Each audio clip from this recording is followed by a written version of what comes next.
प्रबुद्ध जनों प्रणाम। अभाव के भाव का प्रभाव यह कोई पहेली नहीं है। जब भी जीवन में कोई अभाव होता है उसका भी एक भाव होता है और ऐसे किसी भी प्रकार के अभाव के भाव का जीवन में प्रभाव होता है। अभाव का सामान्य अर्थ है किसी व्यक्ति, वस्तु, पद आदि इत्यादि का न होना, और यह न होना एक भाव बनाता है और यह भाव जीवन में प्रभाव डालता है। यह प्रभाव इस बात पर निर्भर करता है कि हमारी प्रवृत्ति पर प्रकृति के किस गुण का प्रभाव है। जब तमोगुण प्रधान होता है तो अपराध करा देता है, जब रजोगुण प्रधान होता है तो अपराधी प्रवृत्ति तक पहुंचा देता है। इस श्रेणी में वाइट कॉलर वाले आते हैं। जब सतोगुण प्रधान होता है तो चलो कोई बात नहीं, जैसा प्रभाव डालता है। और जब कोई विरला मनुष्य इन तीनों गुणों के पार गुणातीत अवस्था या प्रवृत्ति में होता है तो ऐसे किसी भी अभाव के भाव का प्रभाव शून्य होता है। ऐसे विरले मनुष्य को ही संभवतः संत कहते हैं। संत स्वभाव वह है जहाँ हर प्रभाव शून्य है। सरल अर्थों में ऐसे कह सकते हैं, जहाँ किसी व्यक्ति या भौतिक वस्तु का अभाव तो छोड़िए, इस संसार से मिलने वाले किसी भी मान या अपमान का प्रभाव भी शून्य होगा। इस अवस्था में युगों में कोई पहुंचता है। क्या आपको लगता है महाराजा हरिश्चंद्र और उनकी धर्मपत्नी महारानी तारामती इस अवस्था में रहे होंगे? आपने किसी विरले संत का आमना सामना या साक्षात्कार किया है तो बताइए। कहते तो ऐसा हैं कि जब परमात्मा की अहेतुकी कृपा बरसती है तब हमारा सामना किसी संत से होता है।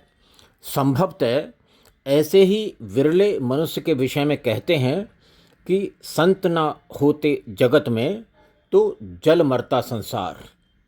ऐसे संत किसी कर्म फल के चक्र में फंसकर शरीर धारण नहीं करते, वरन अपवाद स्वरूप परमार्थ हेतु मानव शरीर धारण कर संसार में आते हैं और लक्षित परमार्थ सिद्धि के उपरांत गोलोक या आप जो भी नाम दीजिए लौट जाते हैं।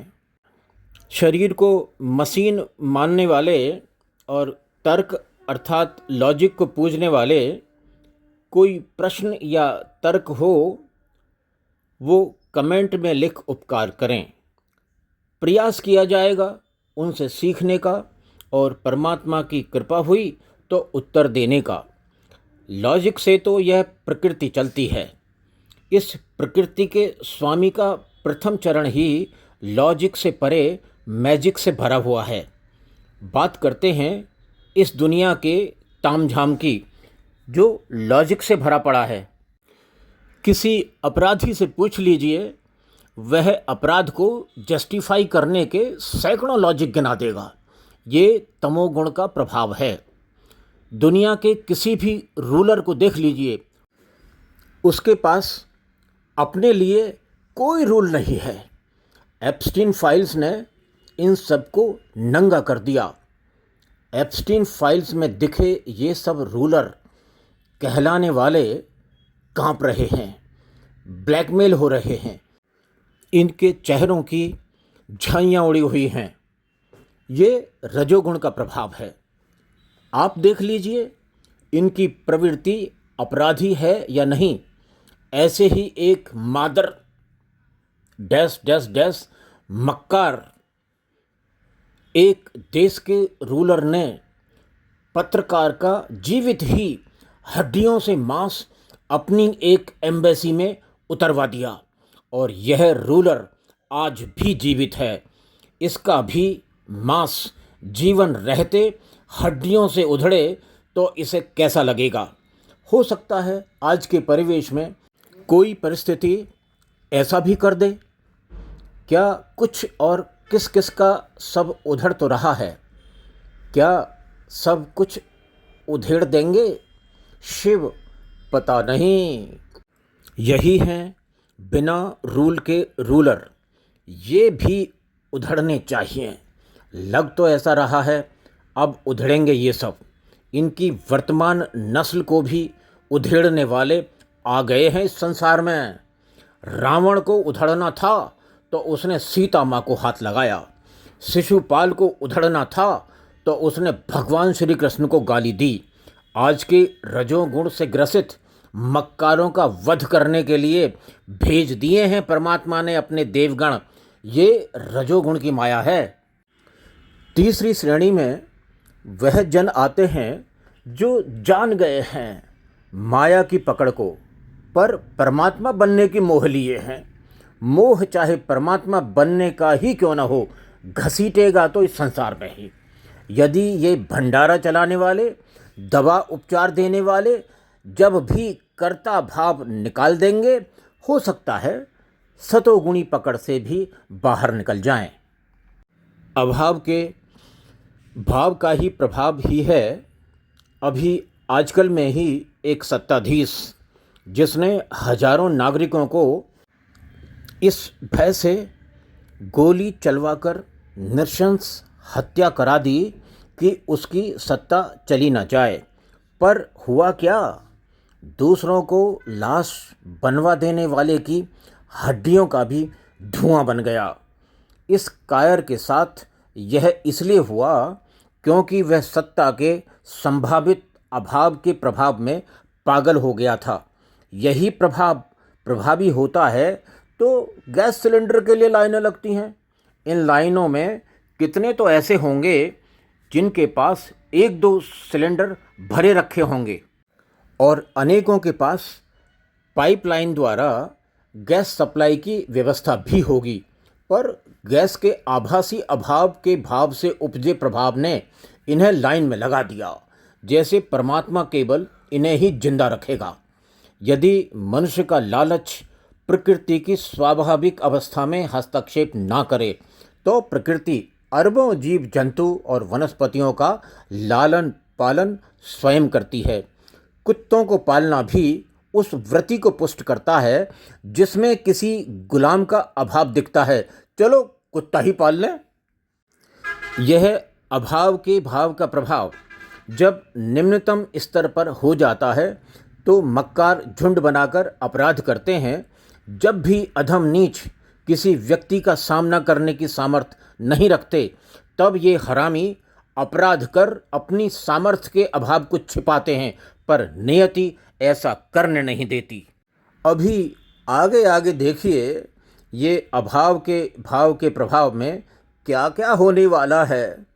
पानी की टंकियों में डीजल भरवाते लोग यदि इनका वश चले तो ये सारी सृष्टि की हवा भी अपनी बॉडी में ही भर लेंगे और प्रकृति से निःशुल्क मिलता जल भी पता नहीं अपने शरीर की किस कोठरी में भरेंगे। ये अनाज दाल और चीनी की बोरियां पता नहीं अपने और अपनों की किस जगह भरेंगे। इस अभाव के भाव के प्रभाव से कैसे बचा जाए, पहले यह जानने का प्रयास करते हैं। यह अभाव के भाव का प्रभाव अन्य जीव जंतु और वनस्पतियों पर क्या पड़ता है और क्या पड़ता भी है। चींटी के विषय में कहते हैं कि वो भोजन एकत्रित करती है, पर वह तो अपने पूरे समाज के लिए करती है। और गिलहरी का बीज जगह जगह दबा देना भोजन एकत्रित करना कम है, क्योंकि वह अपने दबाए बीजों को भूल जाती है और नेचुरल प्लांटर कहलाती है। अफ्रीका में बायोबाब नाम का पेड़ होता है जो अपने विशाल तने में 1.2 लाख लीटर तक पानी जमा करता है, पर यह पानी वहाँ के लोगों की प्यास बुझाता है।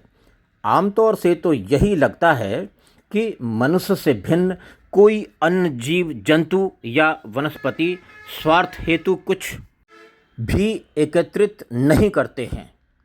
यह मनुष्य योनि ही है जो आवश्यकता से अधिक एकत्र करती है, अन्यथा दर्जनों कारों और मकानों, और वो भी भिन्न भिन्न स्थानों और देशों में रखने की क्या आवश्यकता है। संभवतः प्रकृति मनुष्य की इस प्रवृत्ति से बहुत रुष्ट है, इसीलिए दुब्बई तिब्बई को चौबई बनाकर छोड़ेगी। हे शिव, इस नई चौबई के आशिकों को थोड़ा तो उधेड़ना। जब तक यह समझ में नहीं आएगा कि जीवन में डार्विन की सर्वाइवल ऑफ फिटेस्ट वाली थ्योरी ही एकमात्र सत्य नहीं है, तब तक कुछ तो अधूरा रह जाएगा। यदि ऐसा होता तो अपने समय के सबसे फिट दिखने वाले डायनासोर, जिन्होंने 14 करोड़ सालों तक इस पृथ्वी पर डोमिनेट किया, विलुप्त नहीं हो जाते। आप ही बताइए, पृथ्वी पर सर्वाइवल ऑफ फिटेस्ट होता है या सर्वाइवल ऑफ डिवाइनली ब्लेस्ड होता है। हे जगत पिता शिव, तुमने अपने कंठ में अमृत नहीं भरा, बल्कि संपूर्ण विश्व को जलाकर रख देने वाला विष धारण किया। हम पर कृपा करो पिता, हम भी कुछ तो सीखें तुमसे। यह था अल्पज्ञ बुद्धि से अभाव के भाव से उपजे प्रभाव को समझने का प्रयास।